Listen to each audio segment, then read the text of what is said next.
الرحمن الرحیم۔ معزز سامعین و ناظرین، السلام علیکم ورحمۃ اللہ وبرکاتہ۔ میں امید کرتی ہوں کہ آپ سب خیریت سے ہوں گے، خوشحال ہوں گے۔ میری دعا ہے کہ اللہ تعالیٰ آپ کو خوش اور آباد رکھے۔ آج میں جس موضوع پر ویڈیو بنا رہی ہوں، یہ ہمارے معاشرے کا ایک بہت بڑا موضوع ہے۔ ہمارے معاشرے کی بہت سی لڑکیاں اسی وجہ سے گھروں میں بیٹھی ہوئی ہیں اور مایوسی نے ان کی گرد گھیرا ڈالا ہوا ہے۔ اس سے پہلے کہ میں ویڈیو کو شروع کروں، تمام ناظرین جو میرے چینل پر نئے ہیں ان سے گزارش ہے کہ چینل کو سبسکرائب کر دیں اور بیل آئیکن پریس کر دیں۔ تو ویڈیو کے موضوع کی جانب بڑھتے ہیں۔ آپ کے نکالے عیب اور انکار لڑکیوں کو قبر میں دھکیل دیتے ہیں۔ کچھ دنوں پہلے میں ایک تحریر پڑھ رہی تھی جس میں ایک لیڈی ڈاکٹر نے کچھ یوں لکھا تھا کہ میں ڈیوٹی پر مامور تھی کہ خودکشی کا ایمرجنسی کیس آ گیا۔ خودکشی کرنے والی لڑکی کا نام مسرت تھا اور میں نے اپنے 8 سالہ کیریئر اور گزری زندگی میں پہلی بار اتنی خوبصورت لڑکی دیکھی تھی۔ مریضہ حالت بیہوشی میں تھی، اس کو اٹھا کر ہسپتال پہنچانے والے اس کے والدین تھے۔ والدین بھی ماشاءاللہ بہت بہترین پرسنالٹی کے مالک تھے، مگر اس وقت بیٹی کے اس عمل نے ان کی حالت کو قابل رحم بنا رکھا تھا۔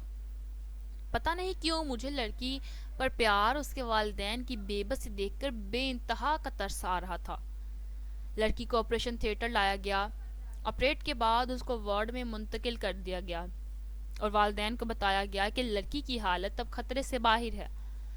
لڑکی کی خیریت کا پتہ چلتے ہی لڑکی کا والد صاحب غربا میں کچھ تقسیم کرنے کے لیے ہسپتال سے باہر نکل گیا، تو میں نے لڑکی کی ماں کو اپنے آفس میں بلوا لیا اور اس واقعے کے بارے میں لڑکی کی ماں نے جو تفصیل سنائی وہ کچھ یوں تھی۔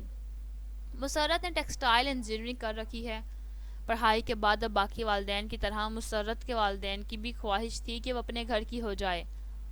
اس لیے والدین نے مسرت سے اس کے پسند کے بارے میں پوچھا تو مسرت نے مشرقی لڑکیوں کی طرح اپنے فیصلے کا اختیار ماں باپ کے حوالے کر دیا۔ والدین نے مسرت کے رشتے کے بعد چلائے تو مسرت کو دیکھنے کے لیے ایک فیملی آئی۔ لوازمات اور خدمات سے مستفید ہونے کے بعد عورتیں مسرت کے کمرے میں آئیں۔ کسی نے مسرت سے چل کر دکھانے کی فرمائش کی تو کسی نے بولنے اور کسی نے مسرت کے ہاتھ کے چائے پینے کی فرمائش کی اور اس کے بعد اجازت لے کر چلے گئے اور چند دن بعد بنا کچھ بات بتائے رشتے سے انکار کر دیا۔ مسرت کے لیے یہ پہلی بار تھا جب وہ ریجیکٹ ہوئی تھی، مگر ماں باپ کی تسلی نے مسرت کو حوصلہ دیا اور ایک بار پھر مسرت کو دیکھنے کے لیے ایک فیملی آئی۔ انہوں نے بھی کھانے سے فارغ ہونے کے بعد مسرت کے ہاتھ سے چائے پینے کی فرمائش کی اور چائے کے بعد اجازت لے کر چلے گئے اور 3 دن انتظار میں رکھنے کے بعد یہ کہہ کر انکار کر دیا کہ لڑکی کو مہمان نوازی نہیں آتی، کیونکہ اس نے لڑکے کی ماں کو ٹیبل سے اٹھا کر ہاتھ میں چائے پیش نہیں کی، بلکہ عام مہمانوں کی طرح چائے کا کپ ٹیبل پر رکھ دیا۔ اس انکار پر لڑکی کے ساتھ ساتھ والدین بھی اندر سے ٹوٹ پھوٹ کا شکار ہو گئے، مگر اللہ تعالیٰ کی رضامندی کو سمجھ کر صبر کا دامن تھامے رکھا اور پھر ایک نئی فیملی آئی۔ اس فیملی کی خواتین کے بیٹھتے ہی مسرت نے ان کے جوتے تک اپنے ہاتھ سے اتارے، وہیں بیٹھے بیٹھے ہاتھ دھلوائے، پھر چائے پیش کی۔ اس فیملی نے ہفتے بعد یہ کہہ کر انکار کر دیا کہ آپ کی بیٹی پر جنات کا سایہ ہے، ورنہ کوئی میزبان پہلے بار گھر آئے مہمان کی اتنی خدمت کہاں کرتا ہے۔ پچھلے 10 سالوں میں 100 سے زائد لوگ لڑکی دیکھنے آئے، مگر کوئی نہ کوئی عیب نکال کر چلے گئے۔ کل ایک فیملی آئی، انہوں نے لڑکی کو باقی ہر لحاظ سے ٹھیک قرار دیا، مگر یہ کہتے ہوئے انکار کر دیا کہ لڑکی کی عمر زیادہ ہو گئی ہے اور احسان جتاتے ہوئے کہا کہ اگر آپ زیادہ مجبور ہیں تو ہمارا ایک 48 سالہ بے روزگار بیٹا ہے، اس کے لیے لڑکی کو قبول کرتے ہیں۔ اتنا کہتے ہوئے مسرت کی ماں سسکیاں لے کر رونے لگی اور کہا، آپ بھی تو ماں ہیں، سوچیں ماں جتنی بھی مجبور ہو غیروں کے سامنے کیسے کہہ سکتی ہے، اور کہا میری بیٹی کا سارا دن میرے سینے سے لگ کر روتی رہی اور کہتی رہی ان لوگوں کے معیار تک آتے آتے میری عمر زیادہ ہو گئی ہے، اور ماں اور پھر نہ جانے کب اس نے دنیا کو الوداع کہنے کا فیصلہ کر لیا، کیونکہ وہ کہتی تھی میرا منحوس سایہ میری چھوٹی بہن کو بھی والدین کی دہلیز پر بوڑھا کر دے گا۔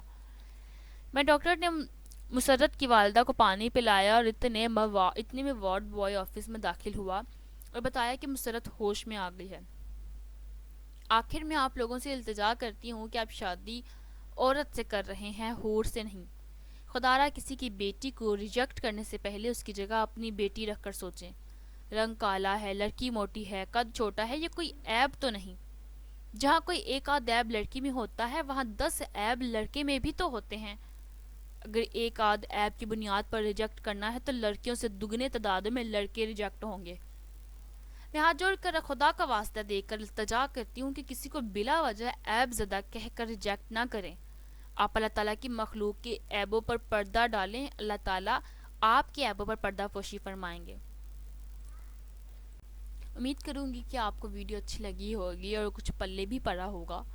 تو آپ سب سے گزارش ہے کہ اس ویڈیو کو آگے ضرور شیئر کرنا، چینل کو سبسکرائب کرنا مت بھولیے گا۔ اپنی دعاؤں میں یاد رکھیں۔